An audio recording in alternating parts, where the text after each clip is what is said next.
Hello, everyone. Again, this is Sir Trip Anthony A. Ramos. For this session, we will be discussing about the method of philosophizing. So before we start our lesson, let's have a look into your learning objectives. So for this week, it is expected that you will be able to distinguish opinion from truth. Second, you must be able to realize that the methods of philosophy will lead to wisdom and truth. And third, you must be able to evaluate truth from opinions in different situations using the methods of philosophizing. Okay, so just like what we're talking about last meeting, philosophy is all about unveiling the truth. And in unveiling the truth, class, I would want you to be knowledgeable about these four concepts. So first, the proposition. So class, when you see a proposition, it is a statement about the world or reality. However, this statement that we're referring to about the world and reality may or may not be truthful. So meaning, it may or may not carry the truth. So a proposition is anything about the world or reality. So that's proposition. Next, knowledge. Knowledge is the clear awareness and understanding of something. It is the product of questions that allow for clear answers provided by facts. So definitely, class, when we're talking about knowledge, this is a product of your experiences as you go along the way and the journey of answering different questions. And as you answer different questions, that is actually based on facts, definitely you're gaining knowledge. Facts. Facts are propositions or statements which are observed to be real or truthful. So if a statement is considered to be true, that would be a fact. Claim is a statement that is not evidently or immediately known to be true. This means that any claim can be proven by verification and experimentation. So claim can also be referred to as a hypothesis. So say for example, if there is a question and you answer it without you knowing if it's true or not, so that would be a claim. However, you will be able to verify the claim if it will undergo an experimentation. So say for example, there's a situation wherein you are asked to prove that a thing comes from a thing. So in order for you to do so, you will be doing some experimentation like observing, and then you try experimenting on some things that might be able to prove that your claim is indeed true. Okay? So class, truthful statements can be considered as based on facts. Okay? So we're talking about facts, but let's first distinguish a fact or truth from an opinion. So I'll be showing you 6 situations, okay? And these situations are the following. So the first one, it takes Pete 30 minutes to walk from his home to school. Do you think it's an opinion or truth? Okay, let's take a look later. So second, living near the school is better because we do not have to spend much for transportation. Next, Pear ate the last piece of pizza pie. Fourth, Wave is a selfish person because he ate the last piece of pizza and did not share it with me. Fifth, the policeman firmly pushed the suspect to his knees and placed him in handcuffs. And then lastly, the aggressive manner by which the policeman arrested the suspect is an example of the brutality that characterizes our police force. So in this kind of situations, class, what do you think are the opinions and what are the truth? So let's take a look first on the distinction between an opinion and truth. So when you say fact, class, a fact is something that is concrete and that can be proven. Again, let me reiterate that a fact can be proven. So you can find facts through legal records, scientific findings, encyclopedias, atlases, and etc. In other words, facts are truth and are accepted as such. Okay? Opinion, on the other hand, is less concrete. It is a view formed in the mind of a person about a particular issue. In other words, it is what someone believes or thinks, and it's not necessarily the truth. So in the situation earlier, 1, 3, and 5, or the odd numbers, are considered as fact. And 2, 4, 6, or the even numbers, are considered to be opinion. So let's take a look again why it has been said that the odd numbers are facts and the even numbers are opinions. So it has been said that facts can be proven. Okay, so if you will be able to prove that that is true, definitely that's the truth and that is the fact. So first one, it takes Pete 30 minutes to walk from his home to school. So definitely you can measure and you can prove that Pete's home will be 30 minutes away from his school. By how? By using timer. However, if you will be looking on the second situation, the person already judged, so there is already a conclusion, a view that has been formed in his mind or her mind, in which living near the school is better. So who knows if living near the school is better? There are some other persons may tell that living near school is not better or it's worse. Why? So say for example, those persons who tend to be tardy when it comes to their attendance in their school because their home is near their school. So in that sense, we cannot say that living near the school is better because that is a product of our mind. So second situation would be an opinion. Third situation, Pear ate the last piece of pizza. Can we prove that Pear ate the last piece of pizza? Definitely. By how? By observing if Pear indeed ate the last piece of pizza. However, on the fourth situation, we can say that it is an opinion. Why? Because it has been already concluded and there is a judgment that Wave is a selfish person. Again, it is subjective. Why? Who can say that a person is a selfish one? Of course, you will be needing to judge and use your mind. So in that sense, fourth situation would be an opinion. Number five, the policeman firmly pushed the suspect to his knees and placed him in handcuffs. Definitely, under observation, you will be able to prove that it is true. So unlike the number six situation or the sixth situation, it has already been concluded that the manner in which the police arrested the suspect is an aggressive one. So since there is already a judgment, definitely this is an opinion. So again, numbers 1, 3, and 5 are considered to be facts or the truth, and 2, 4, 6 may be considered as opinion. Okay. So let's continue into your lesson. All right, so let me give you another distinction about fact and opinion. So class, if we're talking about fact, this is something that you can prove to be either true or false. And also class, if we're talking about facts, take note that you cannot change it. Okay? A fact can never be changed. In contrast with an opinion is how a person or thing feels about something. Okay? Unlike the fact, opinion can be changed throughout time. So say for example, one good example is when you are asked if what's better, sinigang or adobo, your initial answer might be adobo. But as time goes by, you might want to change your opinion or your answer. So definitely opinion can be changed. Okay. Looking into the picture on the left, okay, there are two situations. So the first kid, the girl one, said that this book has 250 pages. And the boy one said that the book is the best.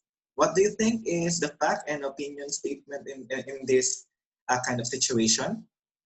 Okay, so I believe that you get it. So on the left side, or the girl who said that the book has 250 pages is telling a fact, or can tell a fact. Why? Because you can actually prove that the book has 250 pages. By how? By counting the pages of the book. However, the second kid, or the kid on the right side, who told that the book is the best, definitely uses mind in judging the book. So in short, in simpler terms, definitely the boy is stating his opinion. Okay. All right, so let's continue. So few other concepts that you might want to remember. So opinions class are statements that go beyond providing facts. Again, class, it is a product of your judgment and your conclusion. So conclusion is your judgment based on a certain facts. Okay?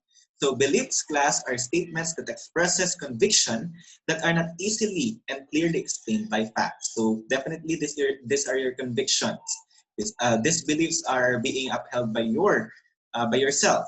So how will you be able to prove that your belief might be true.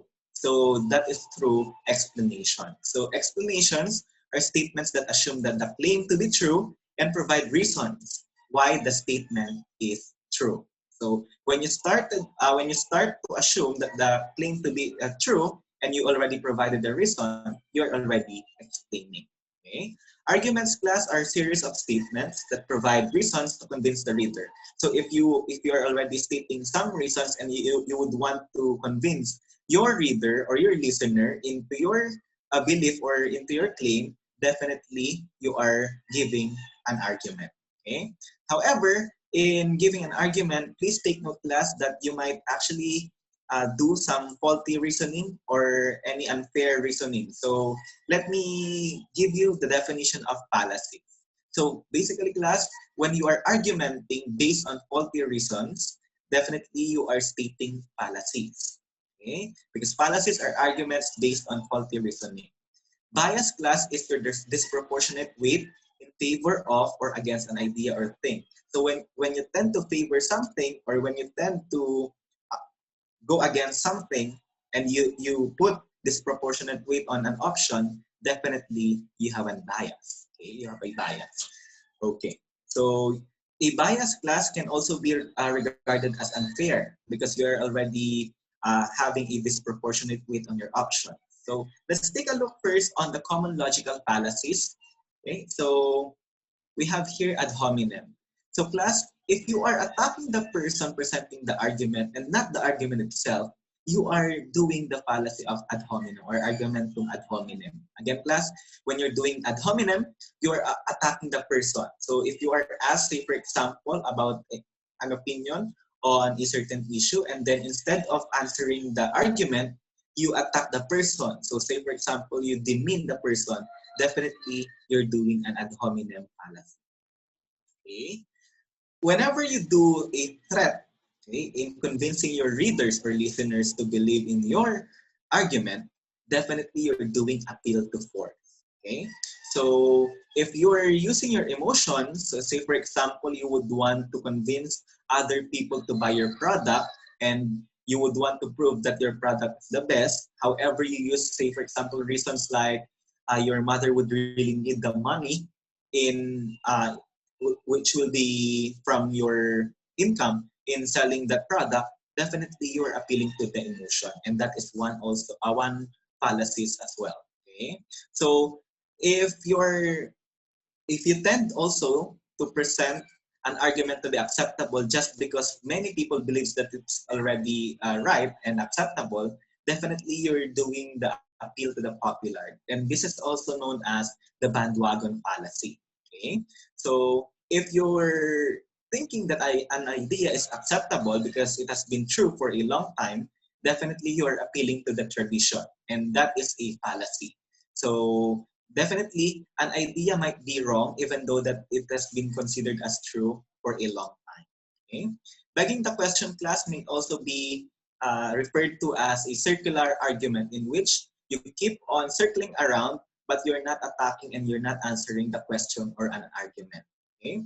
Cause and effect, class, happens when you have a cause-effect relationship that tends to be unrelated.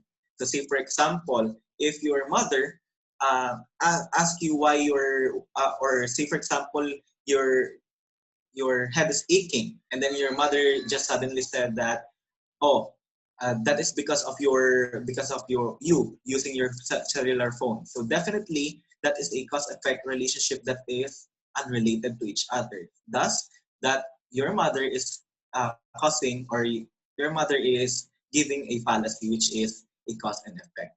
So fallacy of composition, class, that this happens when you are assuming that when a part is true, definitely it's already true for the whole. So in short, it's an assumption that if the part is true, the whole thing itself is also true. So that's the fallacy of composition.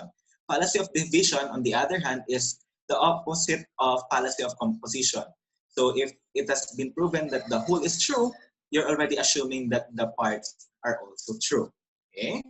So some other informal fallacy, class, we have here red herring. If you introduce another topic to distract what's being discussed, definitely that's red herring. So poke, class, is a fallacy in which you assume that an advice or argument must be false simply because the person presenting it is not doing it or following it. Okay? Poisoning the well is a situation wherein irrelevant adverse information about the target is preemptively presented to an audience with the intention of discrediting or ridiculing everything. So, in short, you are poisoning the well. Okay? So, cherry picking happens whenever you tend to favor a thing. So, say for example, there is a whole statement.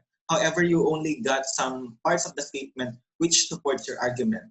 So, in that situation, you are cherry picking. Okay? So let me give you some examples of logical fallacies that have been happening in the Facebook. Okay, so I believe you already read this somewhere. Maraming addict sa droga. Pag maraming addict, maraming droga. Hanggat hindi nawawala ang addict, hindi nawawala ang droga. Ang problema ay ang addict kaya dapat patayin sila. In this kind of situation, so this is a circular argument.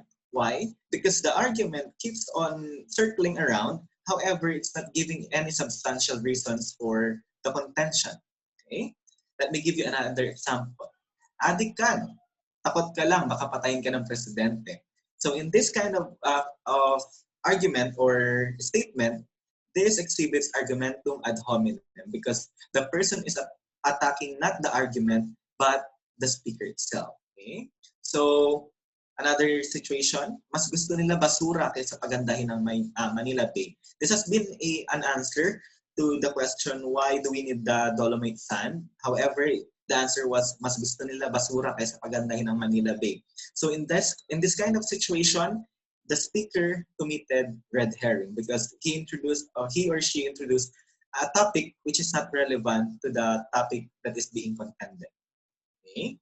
Next, kawawa naman si Tatay Digong. Marami nang nagbabanta sa kanya. Hindi nyo ba alam na pagod at puyat na ang ating Pangulo?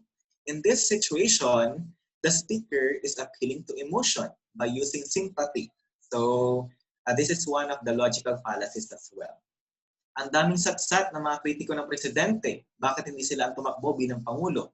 May nagawa na ba sila para sa bayan? In this situation, class, this is tokoke. So basically, they are attacking the person not because he or she is not following what is expected from him or her. Okay? Another, huwag kayong nagpapaniwala sa mga bias na media. Galit lang yan sa Pangulo. This is poisoning the well because they are poisoning the medium, which is the media. So they are discrediting it. So that is poisoning the well.